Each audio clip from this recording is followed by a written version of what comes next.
Hey, what's going on, everybody? Welcome to the Daily AI Show. Today is January 13th, 2026.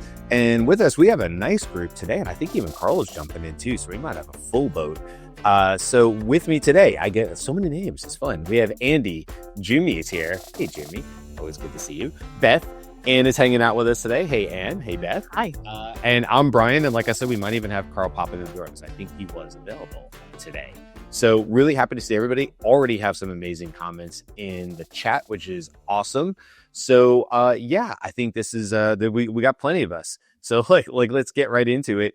I will tell you before we get into the news, guys, because I'm sure everybody's good. There was actually some big news in the last 24 hours. So like we definitely want to get to that stuff, the Gemini stuff and all sorts of stuff. Let me just tell you my last 5 minutes before this show.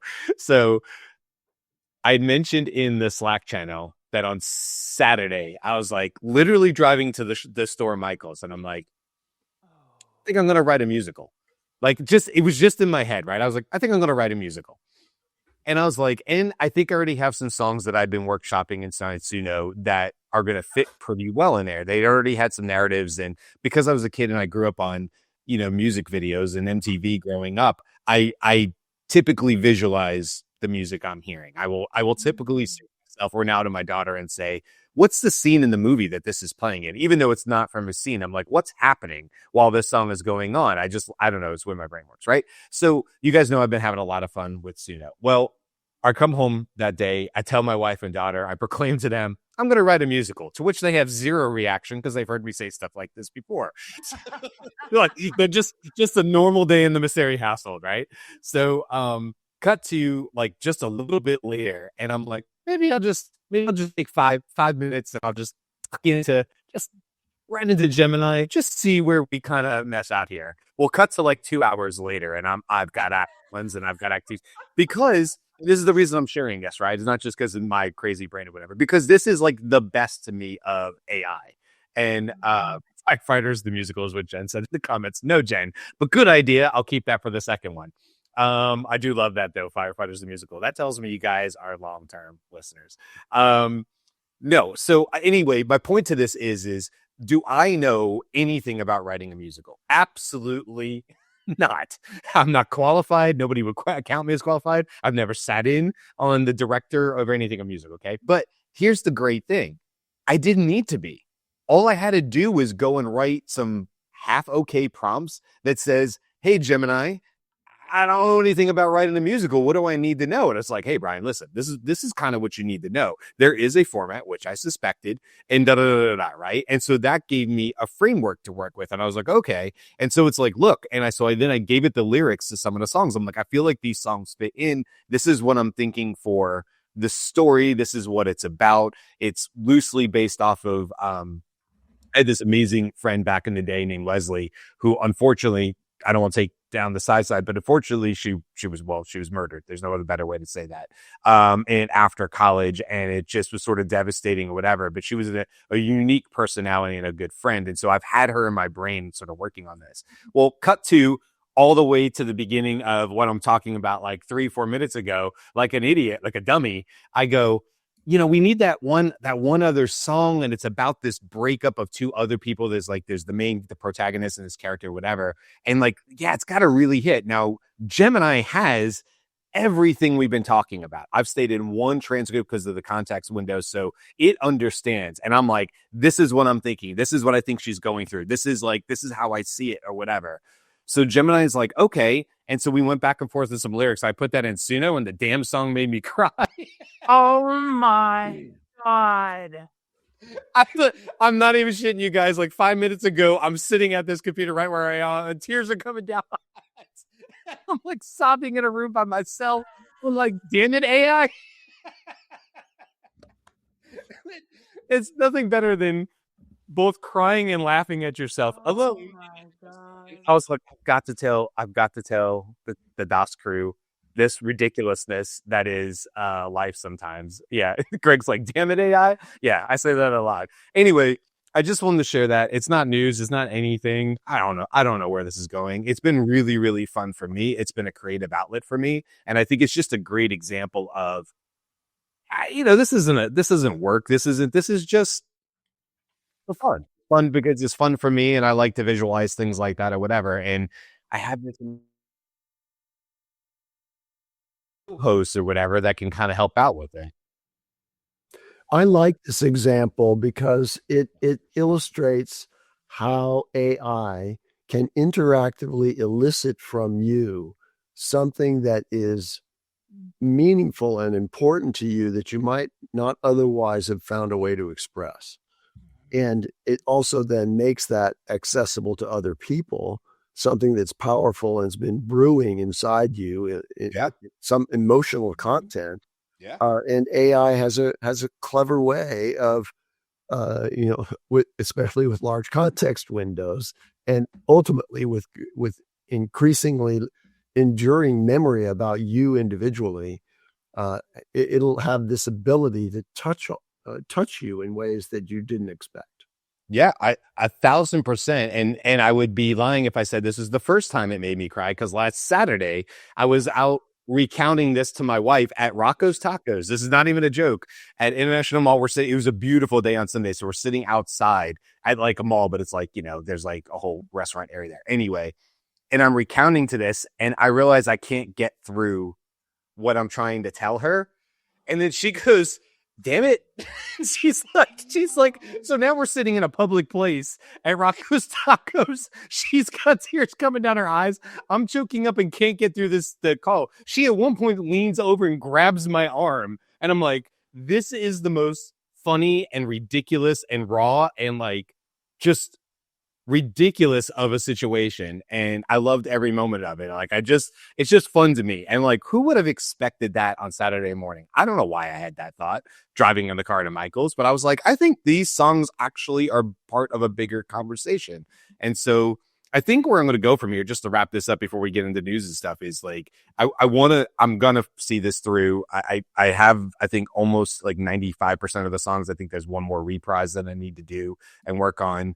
And then I will work on the rest of with Gemini. I'm going to work back and forth on, the book is what it says it's called, but it's, the script, if it is, outside of the singing. And then, I guess what I would do is go to one of these tools where I can start storyboarding it with just some light visuals that are just like beats of the different scenes from act 1 and act 2, just so there's a visual representation of like what I imagine in my head would be on the scene of the stage. And yeah, I don't know, maybe at some point that's something that I'll be able to share back with other people who might care in the community or otherwise, but certainly not doing this because I think this is my new my new passion or my new job or anything, but it's certainly fun. And I hope other people are using AI in this fun way. I know, Beth, you've certainly talked to us about all your creative outlets and you do amazing things. Jimmy, with your video knowledge and stuff. And I don't know you as well, but creative outlets. And, Andy, we've talked a lot too, but I think this is just a fun example of what AI can bring to somebody who doesn't have skills in those areas. Yeah. And we actually have a friend who is also Kyle Shannon is also writing a musical. Is he really? Oh, yeah. Path. I had no idea. That's awesome. He's got producers and stuff now. I mean, it's That's way beyond me. Yeah. We had the voice actors performing at Activists. I love it. Yeah. This is the story of Kevin Russo kind of falling in love with his AI, and then the operating systems all go away. Do you remember this? The guy from the New York Times. You do once we say the name Sydney. Sydney. Remember Sydney from the New York Times? Oh, yes. Journalist at Sydney tried to convince him to leave his wife, etc. Yes. That's the backstory of Kyle's musical, and it's so cool. Like, it's clearly so cool. People are just finding great outlets. Cool. And here's the thing, because there's a low lift. I mean, I've put hours into this now, but in terms of financially, there's no more lift here than what I pay for Suno and Gemini, which we would consider to be very low lifts. But I have fully produced songs. I'll have lyrics and things like that. And so it enables somebody like me that goes, well, let's just see how far we can push this. And I think that's sort of what's cool about it, is that it's I don't have to have investors. I mean, if you're getting to that point, you have producers like Kyle's doing, apparently, sure. But like, if you just want to see it through to the idea of your story, then you have the tools to do that, And Kyle has a background in theater. That's so. Oh, really? Like, yeah.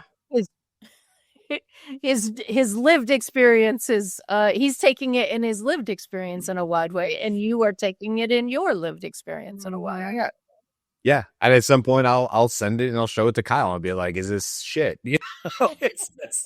It's this garbage. It doesn't really matter to me because, like Andy said, it's about my experience and thinking about Leslie in the background and stuff like that. So yeah, that's all worth it to me. All right, hey, Carl joined us as well. I've talked enough about this. It was something I've been meaning to share with you guys, but since that just happened to me before the show, I thought, it's a morning show. Let's chat about the things going on in our lives with AI. So anyway. All right. We have a whole host here. So let's get into the news. There were some big stories here. I won't lead with them because I've talked enough, but who wants to jump in with some of either the Claude news, the Gemini news? There's tons of it. So I'll jump in real quick. If you haven't heard already, Apple has gotten off the bench and has made a multi-year deal with Google to make Gemini the model layer of their next version of Siri, which is supposed to come out sometime this year. So big news for all the Apple device folks. I know it's sort of a Apple user meme right now of Siri and some of the problems trying to use it. So some of the details is they plan to bring out Siri, a new version of Siri later in 2026. They did integrate ChatGPT support at a certain level for Siri, and that integration is expected to remain. But Google's Gemini will now become the default model layer for the upgrade. Now, this probably will raise a few questions down the road about platform dependence and competition, since it does extend the long-running Apple-Google relationship for search. And I know there's been questions about that ongoing over the last couple of years. So this is just expanding out deepening of their business arrangement. Is anybody else excited about this?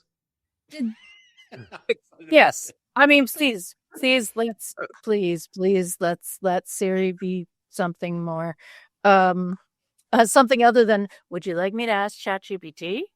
Yes, always. If you're asking me, the answer is yes. I mean, it's a huge jump ball install base, right? So, right. Didn't Apple use Google's browser initially, or use something else of Google? Like, they had a relationship with Google early on, and then developed their own thing for whatever that was. No, not ringing a bell. Well, okay. Well, the big thing that they get paid a couple $2 billion a year for is Google is the default search in all of the Safari browsers that are pre-installed on on all the Apple devices. Yeah. I know someone who is not happy about this, and that is Elon Musk, who made his voice clear. He said that this deal between Apple and Google is an unnecessary concentration of power. Oh my! Here's the guy that concentrates all his businesses into one power. But okay, didn't they just integrate Grok in the U.S. military? Like, concentration of power, Carl. But doesn't he have the ear of the president? So that could be easily right. So I think like that to me, when Elon Musk, I was like, okay, well, he could just say, hey, this deal doesn't work, blah blah blah, and then there's an investigation launched on it. Like, I sometimes when I look at that, I'm like, okay, well, when he says it, he has the ear of the president. The president can literally go after the Fed Reserve chair. Aren't they trying to indict him right now on something? Which I was like, that's pretty crazy. So if you have that connected to power, well, what? So And I don't know if he does it on his app. It depends if you're on the ins or the outs right now. I have no idea. Right. With that connection, it has to be news, but it doesn't have to be true. Right? Sure. Right. All right, so Gemini was the big one of two that I knew. Who's got the next news story? Let's see if the other one comes up that I thought about. Well, the other one is Cowork. Yep. And so, we've been talking a lot about Claude Code recently, and the point of friction for the general population of AI users out there is that Claude Code works best if you are facile with using Terminal on your desktop, which is a very non-user, user-friendly kind of interface. But Claude sees the advantages that Claude Code, I should say Anthropic sees the advantages of Claude Code and how it can be used in ways that aren't about coding at all, because it is a persistent agent that can accomplish things through your browser and on your desktop and elsewhere. And so it becomes a very agentified AI assistant when you install it and learn how to use it. Well, Cowork, which they just announced, is in research review right now. So it's not currently available to anyone except who's on the Max subscription for Claude. And it's only for Mac OS at the moment. So you have to have an Apple, I'm pretty sure you'd have to have an M series Apple Silicon Mac. And so what's ironic here is Cowork is for the rest of us. Like, this is Claude for the rest of us and in the Claude desktop app. But the people who are going to be trying it out first are probably the ones who are already using Claude Code, right? So they're going to learn about it and kind of put it through its paces in order to make sure that all the rough edges are knocked off before the general public gets the generalized release of Cowork. So what does Cowork let you do? Okay, it's in the desktop app, and you give it access to any or all of the folders that you want to on your computer, and it can then read, edit, create files in that folder. It can reorganize your downloads folder, for example, and rename every file if you ask it to make it something that's related to what's in the download rather than some string of illegible characters. It could produce a draft report from scattered notes. And basically, I'm listing here the things that are in the Anthropic Claude Co-Work announcement.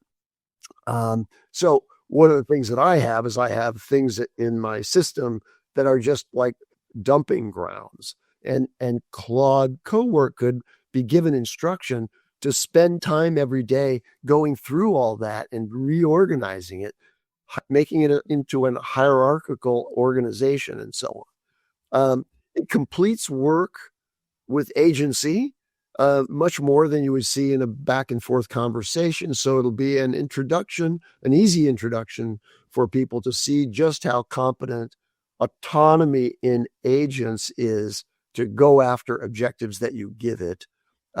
So you give it a task and Claude will make a plan. It'll steadily complete it while looping you in on what it's up to as it goes along.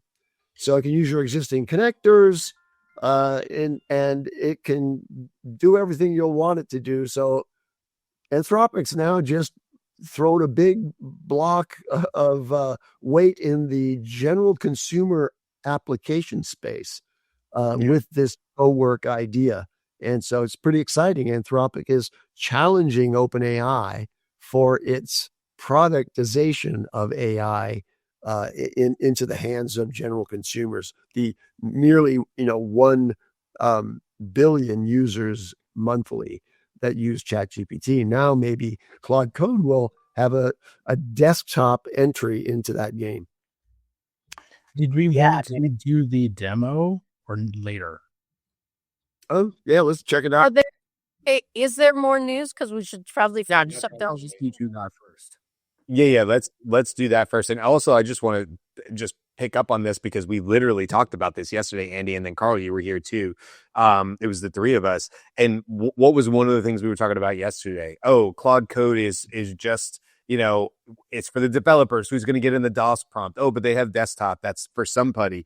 And it just, as things go, because we talk daily about AI, these things roll out. And so we just had this whole conversation yesterday about how is this going to get to the everyday user? And it's like, cue the news, and then Cowork comes out. And yes, we can't all play with it right now, but I thought it was very interesting that came literally right after the three of us had just had that conversation yesterday.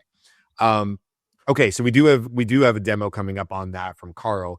Well, I don't know if it's Cowork. Is it Cowork, Carl, or just? Oh, fantastic. All right, so let's run through some more news, like you were saying, Beth, and then we can get to that. I got a couple more, unless anybody's got things. No? Okay. I'll run through mine really quick. I thought it was interesting, and something to note is Microsoft is launching a community-first AI infrastructure plan. They're making essentially 5 promises whenever they're going to build out data centers. They say, first is pay our way. So data centers will not increase residential electricity prices. 2, minimize water use and replenish more water than it uses. 3, create local jobs. 4, add to local tax bases for public services. And 5, invest in local AI training and nonprofits. And so this is coming out of the AP, describing it as a push in response to growing local opposition tied to electricity costs and water usage. So I think that was interesting to highlight. On the more techie side, NIST, the National Institute of Standards and Technology, so if you're in IT, you know who these folks are. It says that its Center for AI Standards and Innovation published a request for information. And so basically a request for information is when any large governmental body is going to make a ruling or make some sort of standard. In this case, they have to go through a process of requesting information from the public, businesses, industry, and things like that. But this RFI is on the secure development and deployment of AI agent systems, which NIST describes as systems that can plan and take autonomous actions that affect real-world environments. NIST has flagged risks such as indirect prompt injection, data poisoning, and specification gaming. And NIST said responses will inform voluntary guidelines and best practices for agent security and contribute to its research and evaluations. So this is a big move on the governmental side of things to quantify or create a standard for this technology. NIST is also the group that creates the basic cybersecurity frameworks that all the IT departments follow.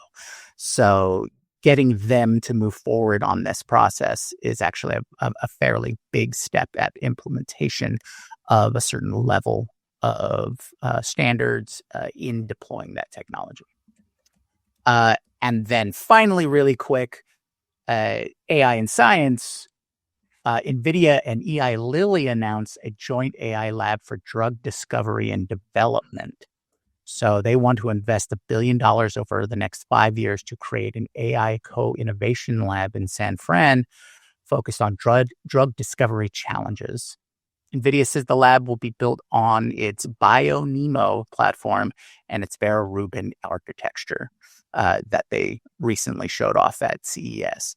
And they bring together with the Lilly scientists, with NVIDIA AI researchers and engineers to generate large-scale data and build models for biology and chemistry. So it's a bit rapid fire, but all great hits, I think, over the last 48 hours. Lilly was one I was going to bring up, but more I'm just disappointed that you didn't do that in science. After you said that, I was like such a letdown. I was like, oh man, Jimmy, you gotta hit the notes, man. Science on there. I'll just give. I'll do it for next time. I don't know. I got the sense that you know what it is I'm really excited for the Cowork demo because because Carl's got access and I won't have access, so I want to see how it works. You're just trying to move it away. I get it. You're just trying to move it along. Well, I know somebody else was jumping in. I'll just give my quick update. It's more of an update news from yesterday. Remember I said yesterday on the show, I was telling Andy and Carl that over the weekend, 11 Labs Scribe V2 and V2 real time came out over the weekend. I was like, well, this is perfect timing because I was literally working on the Project Bruno and the website for transcription. And so I was telling the guys yesterday, hey, I've had some positive results. Well, I've since worked on that more while I was vibe coding last night. I have a plan to at least vibe code 1 hour a day right now. So like I'm making an effort here. And so I use I use Scribe V2 again yesterday. And I will tell you that now that I've had a little more time, because yesterday I was like, I think this is pretty good. You're getting what we would call VTT results out of that. Not to say that other models and transcription, like Andy was pointing out yesterday, these tools have been around for a while. I will just say this: what is different, what I haven't seen before, is in the or as it's listening to the audio, as 11 Labs V2 is Scribe V2 is listening to the audio. If it hears laughter, it's actually adding those into the transcripts as little notes along the way, which is actually super, super helpful. They become these little timestamps that are, well, for the project I'm working on, really helpful because they become little anchors, in the transcript. So I went through yesterday with what I hadn't done before yesterday was I went through with a fine-tooth comb and I was like, okay, I'm at 43 seconds, point whatever. And then I would literally go to the YouTube video I was testing with, scrub to that point, and it was dead on. And as I was saying yesterday to Andy, usually what happens is there's creep in the transcript. And so they don't line up. And so that was my biggest concern was, am I going to have any type of creep here? Because I was giving it a 200 plus megabyte file. So not huge, not small, somewhere in the middle. And I'm just happy to say that Scribe V2 was able to handle that. So if you want to play with that yourself without getting into the lovable coding that I've been doing using the API, you can literally go onto 11 Labs website and get the same thing. It'll literally transcribe your MP4, your MP3, you know how it goes. And you can also live talk into a mic to test its ultra low latency V2 real-time model that they have. So we could literally turn that on a la an Otter to this show. And in fact, I meant to do it today, and it should do a damn good job of transcribing us live through this show. Now we kind of get the transcription after, and it's really good, but maybe that's something we can test this week or something like that. So just want to give a quick update on 11 Labs V2, Scribe V2, and also the real-time model on it. Very cool. So I've got one other that I want to do before we hit the demo here. The Cowork demo upcoming. Wow, this is amazing. I'm so glad Carl's got the Max subscription. So go tell your friends. Cowork demo coming in like 2 minutes. Going in 2 minutes. Okay. Just keep using it to get more people in. So there are a number of folks out there that track what's going on with the manufacturers of OpenAI's hardware, and Foxconn is one of those major players, and they're trying to discern what's actually happening with OpenAI's hardware strategy by watching what the changes and announcements are that at that lower level of manufacturing. So anyway, leaked information now that Foxconn, a major, small, iPhone maker and so on, manufacturer of consumer electronic devices, has been told to prepare for a total of 5 devices by Q4 2028. So there's probably a home style device in there. We know about the pen, the Johnny Ives thing, but that group that Johnny Ives is running also has control over some of those other products. And so there's one that has an internal code name called Sweet Pea, and it's been moved to the front of the line for manufacturing by the Johnny Ive team. And that release for that new product is supposed to be around September of this year, with a volume projection of 40 to 50 million to be sold in its first year. And so it's a unique, unseen before device. The main device is metal and resembles the shape of an egg stone. And in a sketch that was provided, it looks to be a challenger to AirPods. And it would be something that you can carry in a pocket, and you slip it over your ear. It has a little hook that comes out and sits over your ear and sits in front of your ear, so that to put a speaker in proximity to your ear.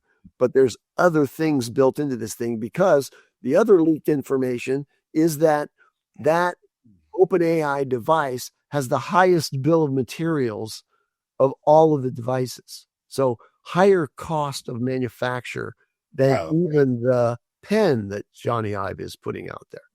So on the hardware device side. Okay. The highest bill of materials for stuff that he's built previously. Is that what that means? No, among the five expected products, the bill of materials for this one is like very, very high. It's going to be a very expensive product. Yeah. Gotcha. Okay. Yeah.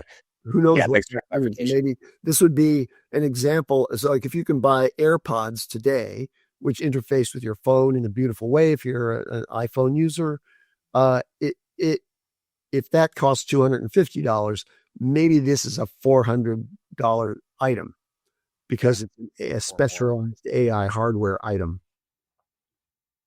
Yeah, or more. Yeah, that 450 sounds like it would be cheap to me, like considering what you're talking about. You know, I mean, a new iPhone's at least $1,000, right? So depending on what it does and where it comes into the market, it could be one of those again where it's like it's not for everybody. It's super high price. Only the true people who want to test it out will get it first, and then the price will come down after that. Okay. Any other news that anybody wants to share before we get into the Cowork demo? No, I'll take that as a no. Okay, Carl. The stage is yours.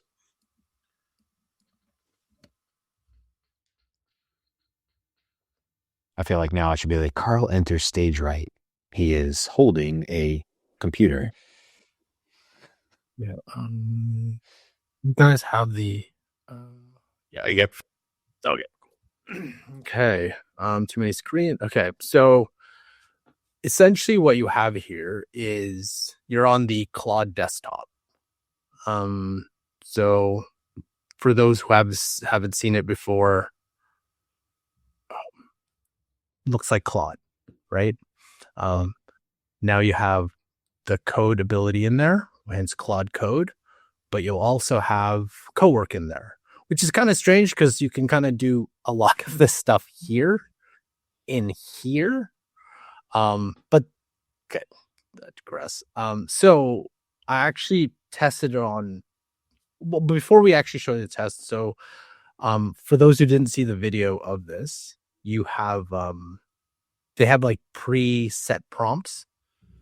They're not that great, so I would not use them. I would actually use the prompting methods that whatever you were taught.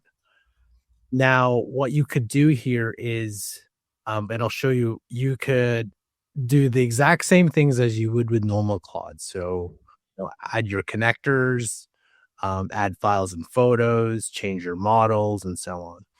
But what I noticed, the difference between this and regular chat is it kind of,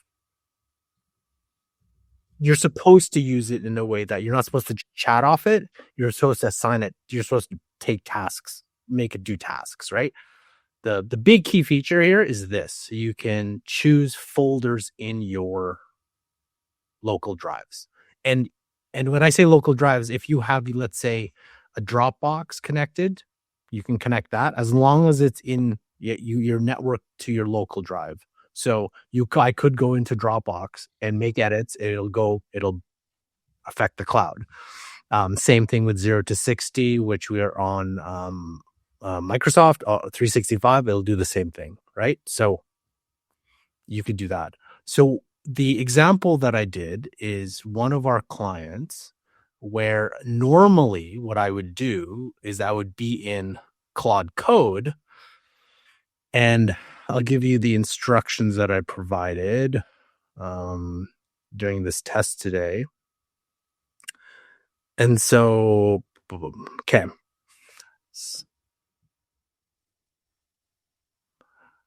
So I already know that usually when I'm in Claude Code, I would say like base instruction in each subfolder, it's doing something else, is a different department. So here, right, we have in KMSS, I have like different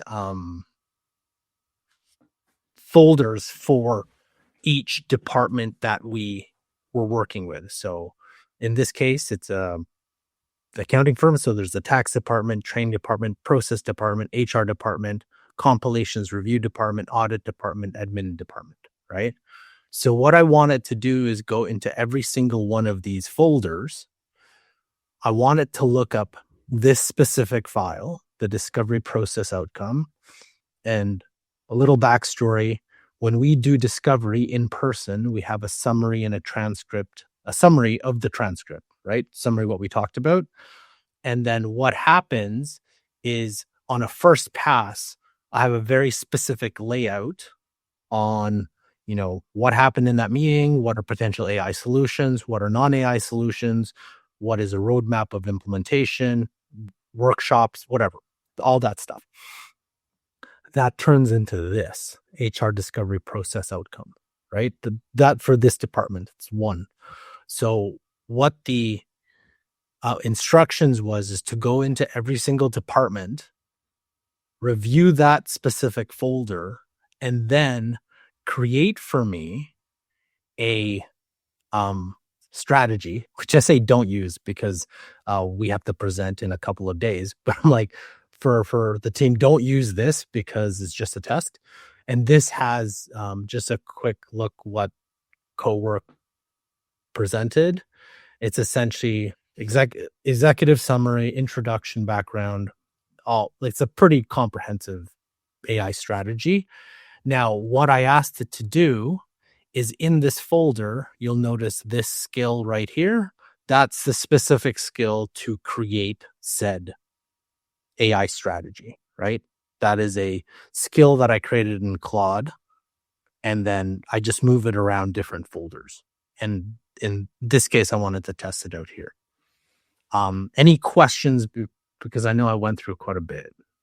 So did you call it skill.md for us? Or do you? No. So, no. So, for example, I have a folder of some Claude skills. So it's actually called AI synthesizer, right? The zip file. And in the zip file is that skill. For this specific purpose, I just wanted to get there, right? So I just copied it here, and I wanted Cowork to just work in this file to leverage this skill. Nice. Now, in same thing with so here I'm using Visual Code Studio where I have Claude Code installed in the terminal, right? Same instructions, exact same instructions, and it's in the file. Like Claude Code is currently working in that folder as well. So same instructions, and essentially the outcome is review all those specific discovery outcomes for each department, create for me that strategy using the skill, and I want you to create this PowerPoint for me. I usually create the PowerPoint. I have a template. I didn't create a skill for the template right now. I just wanted a quick test. And so, yeah, essentially put that prompt. As you can see on the right side here, you can see all the different artifacts that it created, as well as the context. So it's a folder.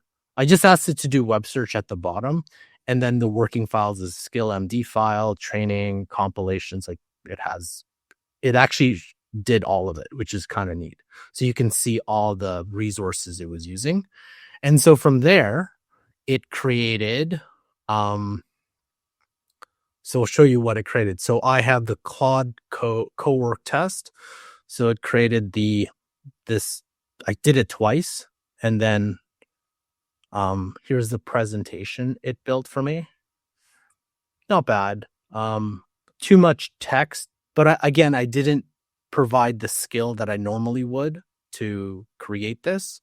I like mine a little bit more rough and picturesque than something else like this, because you can see it looks like an AI generated this presentation, which I'm not a big fan of. It does, but I just want to point out that it's not horrible. It's not like, I agree with you. It's real super text heavy. This would be like more akin to somebody who might want to read through on their own versus a presentation. But to your point, you could have given it your skill, your template, and really honed it into your 0 to 60 colors and branding. So yeah, okay. Just want to make sure. By the way, there's people who are going to be listening to this on Spotify. This is one of those episodes where at about the 31 minute mark, you want to switch over to video, and you can do it on Spotify, YouTube. Those are going to be your two main places, so that you can see Carl's demo here, because it is going to be very hard to just listen to this. We'll do our best to explain what's going on, but yeah. So video. So that was the Claude Co-Work in the desktop. I wanted it to compare it against the Claude Code, right? Now, you'll kind of, it's right now, this time I did provide it our brand colors, and you can see it's not as, it's worse than the other one. Again, didn't provide it the skill to do the presentation, but I think what the skills, because I believe there is pre-built skills in here, and I know the presentation skill is one of them. I don't have the presentation skill in Claude Code, so you can tell the difference of what, like, it just looks generally better. But what I did find though is I like the layout of this a lot more. Not that it matters, because what I do is, in my workflow, I copy and paste this to Notion and like literally go through it myself. Like, I do a lot of editing in this, but it works out, right? So again, I do both. I would say for a regular person, this is probably easier to use, but there's a lot more flexibility for someone like me to use in Claude Code. It's just, this is less intimidating than this. 100%, right? When you're in here, you're like, what is going on? Yeah. Right. But, and this is where you're not. I just want to say, no, you're not. Claude Code is okay.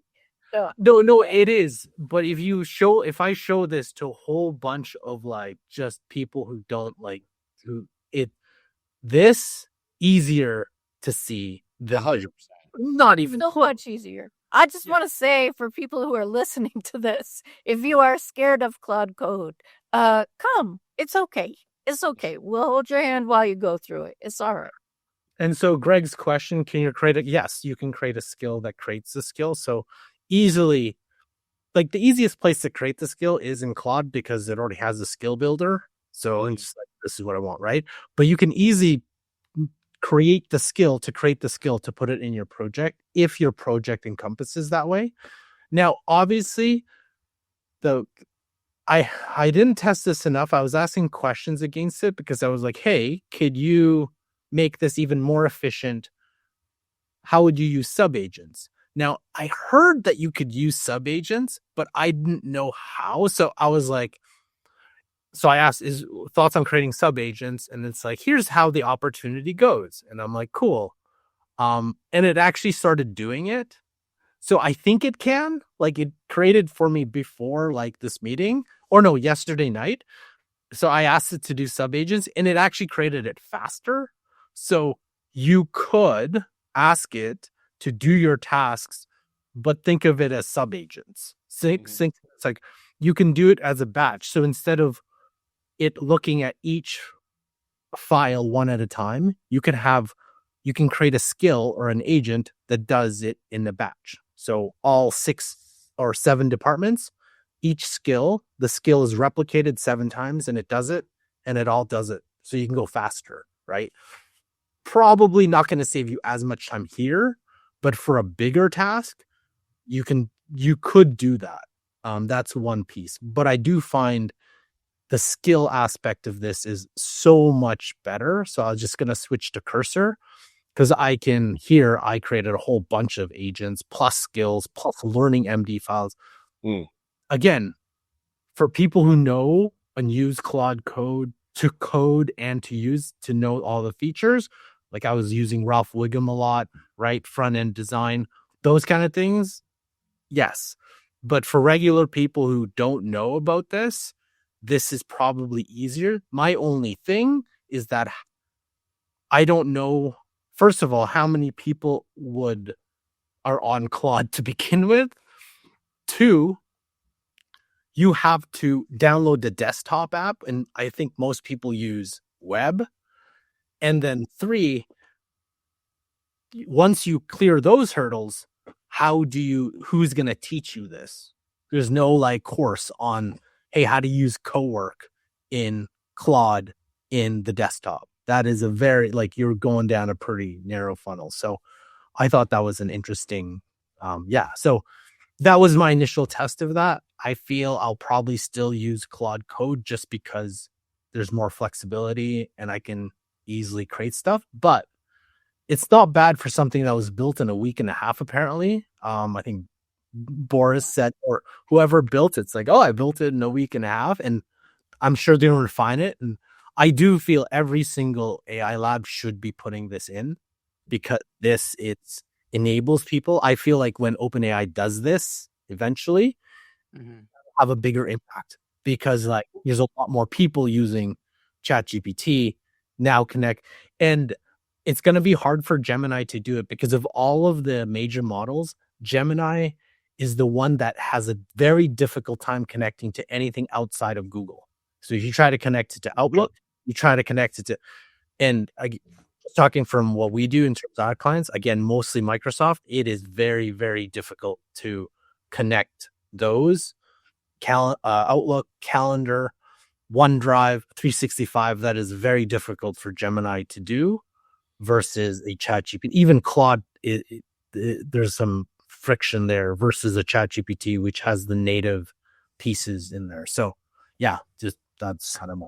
So I wanted to ask as a follow-up, because you had mentioned ChatGPT and when they will implement this. So for right now, you'd say that Cowork is offering a set of it's an integration or product that the others don't have something similar. They don't have a way to do the same kinds of things. You can use Codex to literally do what, right? So switch Claude Code with Codex. It's just Codex was not built, like, it doesn't have the general purpose. Now, mind you, I haven't tested 5.2 against the stuff that I'm doing. So maybe it can, but. And I want to point out too, like, look, it's not the same thing. I'm not saying this is apples to apples, but if you're well, you can do this in Microsoft too, but if you're a Google shop like we are at scale, then so many others are. Look, there's this idea, this concept of using skills and using resources and building other things. I mean, a gem is going to connect to your Google workspace and you can point it at files and folders and stuff like that. No, it's not this level. It's not. But if you're like, oh, I like what Carl is showing us. I like the concept that there's these skills and, we can't get down to maybe sub agents, but you can get pretty far. And if you're already on like a Google workspace or, you have a lot of your documentation is on Google Drive, well, then that's one potential solution. But I mean, I agree, obviously, that the way this is set up is going to be pretty revolutionary. And going back to what you said yesterday, Andy, this is great. And then, ChatGPT or OpenAI is going to come out with theirs and maybe Microsoft has theirs. Maybe Google will do something with the desktop too. That'll be sort of hybrid integrated with Workspace. But if we just go a few more months, I think what you were talking about yesterday, Andy, where it's not really about one particular company's build, but about using the right model at the right tool at the right time, regardless of who built it. And I think that's what we're sort of stepping towards. And so Claude Co-Work is phenomenal. As Nate Jones said yesterday, Anthropic solved the biggest problem they had, and it was the name Claude Code, because it does so much more than code, but it definitely it makes it sound like this is a coding tool and I'm not a coder, so why would I play with it? Sort of back to what you said, Beth, like, it's okay. Come check out Claude Code. It just doesn't have a great name. So Nate was making the joke that like they solved it. They called it Cowork. Right. Cowork. Cowork doesn't sound like a coding tool. And just to like emphasize again that what we're seeing are the tools that the people are using themselves. Yeah. Boris Cherny talked about how Claude Code proliferated in Anthropic. Like the first guy he had installed on his system sat across from him or sat like right next to him, and so like he made him install, and then he saw people using it, and then like the data analysis guy was using it. Like it proliferated in that kind of way.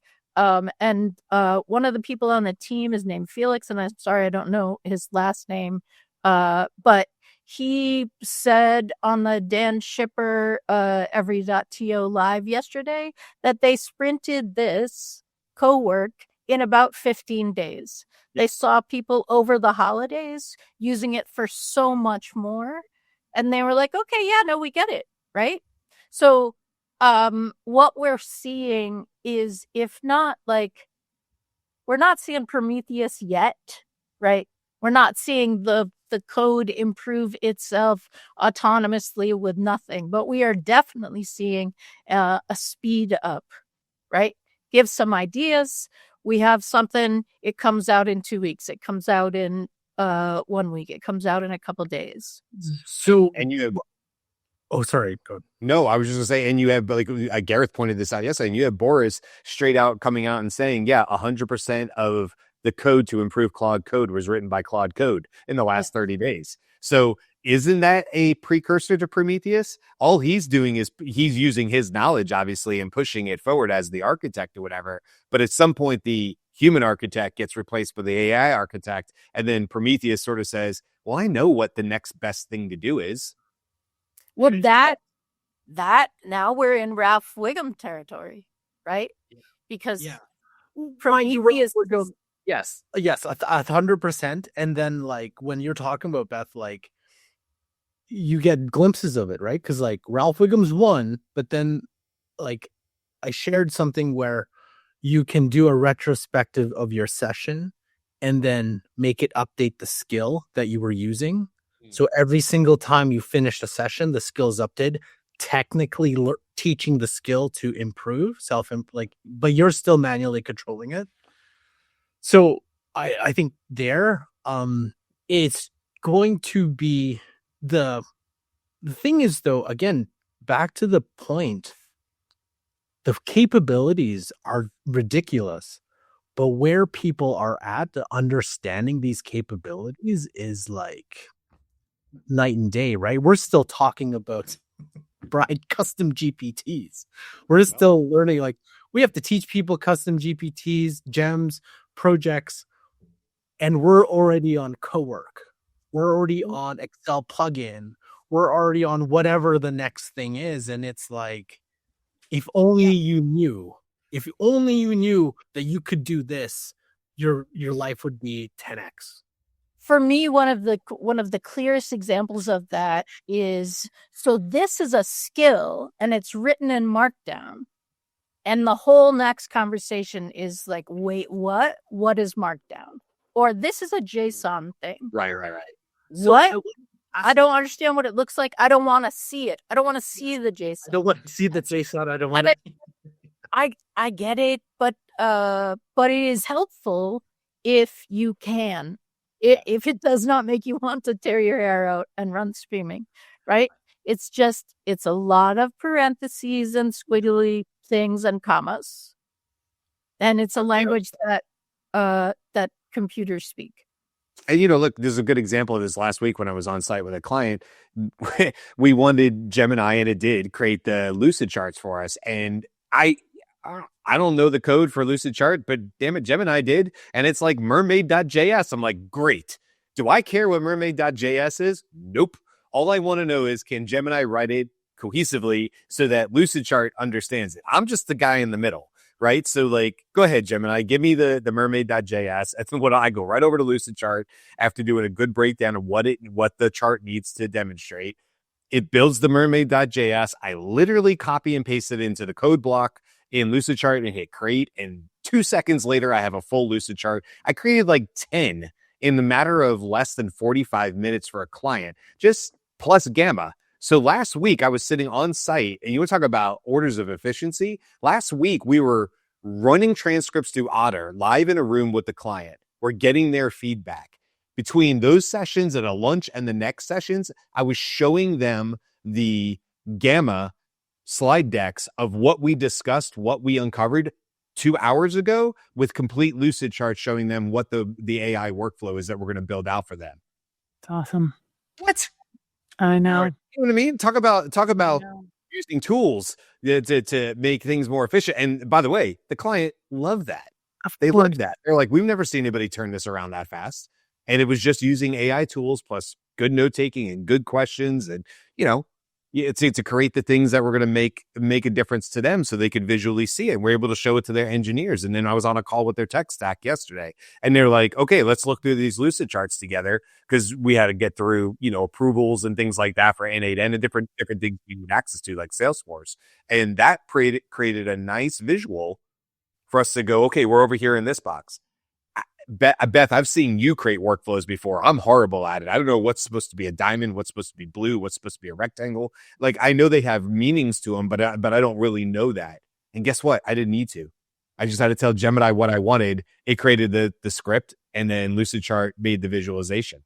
I don't need to understand it. So kind of back to your point, like, yeah, sure. Understand and be able to read a little bit of JSON. By the way, JSON's super easy to read. Python's pretty easy to read as far as just kind of figuring out where things are with curly brackets, to your point. So that doesn't take a high level of degree. Writing it, totally different, but reading it, not so bad. So you start realizing as you work on these tools a little bit more, all this stuff starts to look very similar. And you're like, okay, well, if I can read that one, I can read this one. And it just builds your confidence to say, I am totally capable of doing this, even if I have zero code background. And even if I'm just kind of kicking it and starting it out with AI, you are totally capable of doing the Lucidchart and Gamma thing that I said. Just start in Gemini or your LLM of choice and have it work you through the process. So, I wanted to ask you all one thing too, because this got me thinking. And it's actually the comment from, I think Cisco was talking about N8N. And I was like, hold on a second.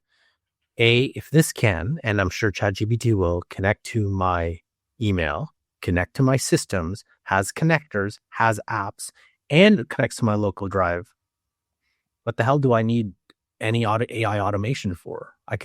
My literal system has access to all these things that I can do. So any of the tools that Zapier or whatever, I'm like, could I argue then that this, from just AI workflows, not RPAs, but like, wouldn't this do it, that I can do it myself now? Yeah. Well, I just wanted to add one reflection. Is I think this is a perfect example of the gap between reality and us. What I would call normal people, the people, seeing it on like, seeing something about ChatGPT on like USA Today, right? Versus those of us who have even just the vocabulary, right? Like JSON and Python and Lucid and Gamma and all the other words that we said that are even more seemingly esoteric to the people who are outside the bubble. It's a really good example of how we're all like barreling ahead, right? We've like kind of refined our POV about AI, where we've decided, and at least preliminarily, what's safe and what's not until we learn more. We can decide if we're going to try something new. Like I decided I'm not doing Claude Code. Well, I tried first and it was annoying, so I didn't feel like being annoyed. Didn't want to be annoyed. So I just moved on. I wasn't in the mood to be annoyed that day.